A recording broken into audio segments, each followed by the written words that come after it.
Hello નમસ્કાર, ફરીથી સ્વાગત છે તમારું આ કિંજલ અમૂલ બ્લોગ ચેનલમાં. ઘણા દિવસથી વ્લોગમાં અત્યારે અમે અપલોડ કર્યા નહોતા, પણ અત્યારે આપણે આવી ગયા છે સુરતની પ્રખ્યાત ચીઝ અંગૂરી ખાવા માટે. આ ઘણા બધા લોકો ચીઝ અંગૂરી ખાવા માટે આવતા હોય છે. ટ્રાફિક હું તમને બતાવું કેટલી હોય છે, અને પછી બતાવું ચીઝ અંગૂરી હકીકતમાં હોય છે કે અને કઈ કઈ વસ્તુ એમાં ખાસ ખાવામાં આવે છે.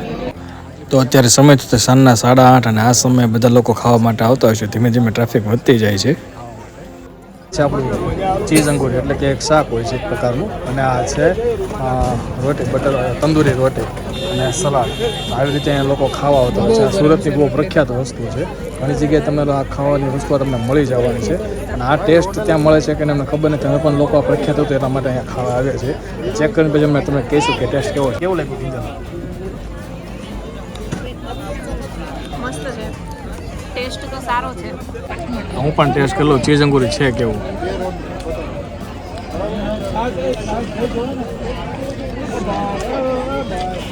મસ્ત શાક છે. બ્રિજેશ ટેસ્ટ કરે છે.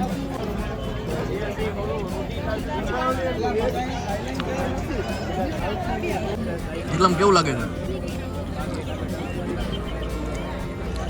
આ ચીઝ અંગૂરી સાથે અમે 4 છાશ મગાવી છે. ઓપ્શનમાં કોલ્ડ પણ હોય છે. તો આ ચીઝ અંગૂરી ક્યાં મળે છે ને લોકેશન તમને છેલ્લે વિડીયોની એન્ડમાં બતાવી દઈશ, અને એક મેપની લિંક પણ ડિસ્ક્રિપ્શનમાં આપી દઈશ. તો વિડીયોના અંત સુધી જોજો. અને ચીઝ અંગૂરી જો તમે આવવાના હોય અને આ જોઈને તમને કેવું લાગે છે તો જરૂરથી કોમેન્ટ કરજો, અને મોકલા વિડીયો એ લોકોને ચીઝ અંગૂરી ખાવાનો ખૂબ જ શોખ હોય. આ રીતે અહીંયા છાશ આપવામાં આવે છે બોટલમાં, આ બ્રાન્ડની. બધા લોકોને એક તંદૂરી રોટલી પૂરી થઈ ગઈ છે, અને હવે અમે બીજી તંદૂરી રોટીનો ઓર્ડર આપવાના છે. આગળ તમે જોઈ શકો છો અહીંયા આ જે ભાઈ છે કાઉન્ટર ઉપર નામ બોલે છે. જે લોકો વેઇટિંગમાં નામ લખાવેલા હોય છે એ લોકોના, અને ટ્રાફિક પણ એટલું છે. અંદાજિત 100-150 લોકો અત્યારે જમવા આવ્યા છે.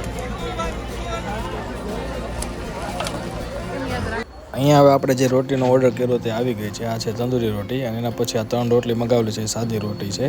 હવે આ તમને બતાવું, અહીંયા જે રોટીને જે સબ્જી આપવામાં આવે છે આવી ડિસ્પોઝેબલ ડિશમાં આપવામાં આવે છે. કેમ કે ટ્રાફિક વધારે હોય છે તો વોશિંગની મને એવું લાગે છે થોડીક તકલીફ હશે, એના કારણે આ બધું ડિસ્પોઝેબલ વસ્તુ આપવામાં આવે છે, આપણે જે ખાવાની વસ્તુ છે. અને આ ભાઈ અહીંયા રીતે દરેકના ઓર્ડરના નામ લખાવેલા છે, બધા બોલતા હોય છે. જે વારો આવે પ્રમાણે અહીંયા નામ બોલે છે અને ટેબલ એલોકેટ કરતા હોય છે. તો મિનિમમ અંદાજે અડધો કલાક જેટલું તો વેઇટિંગ અમારે પણ થયું હતું. તો તમે આવવાનું તો આટલું વેઇટિંગની તૈયારી સાથે આવજો. આવી રીતે અહીંયા ઉપર છાપરું છે, અને નીચે લોકો આવી રીતે બેસીને જમતા છે. સિમ્પલ ટેન્ટ લગાવેલો છે. અને હવે તમને મારે જે બતાવવું છે એ છે કિચન. ચાલો તમને કિચન બતાવું. આપણું સલાડનું કાઉન્ટર છે.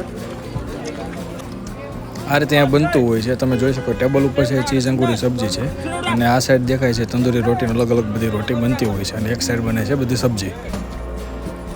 એટલે અત્યારે અમે ચીઝ અંગૂરી ખાઈને બહાર આવી ગયા છે. હવે જે લોકેશનની મેં તમને વાત કરી છે વિડીયોમાં તમને બતાવવાનું છે લોકેશન ક્યાં છે.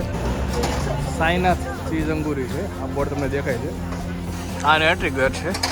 લોકેશન એકદમ સિમ્પલ અને સાદું છે, કે જેવું આપણે બીચ ઉપર જતા હોય ને હોય. પણ અહીંયા ઘણા બધા લોકો, પ્રોફેશનલ લોકો પણ ખાવા આવતા હતા, એવા અમે જોયા છે.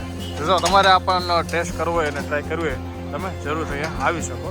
મને તો ટેસ્ટ સારો લાગ્યો હતો, પણ લોકેશનમાં થોડુંક હાઇજેનિક જોઈએ તો થોડુંક માઇનસ પોઈન્ટ છે, પણ સ્વાદ સારો છે. તો તમને ગમે તો પણ આવી શકે. તો આ વિડીયો તમને કેવો લાગે કોમેન્ટમાં જરૂર જણાવો, અને મળીએ આપણે નેક્સ્ટ બ્લોગમાં.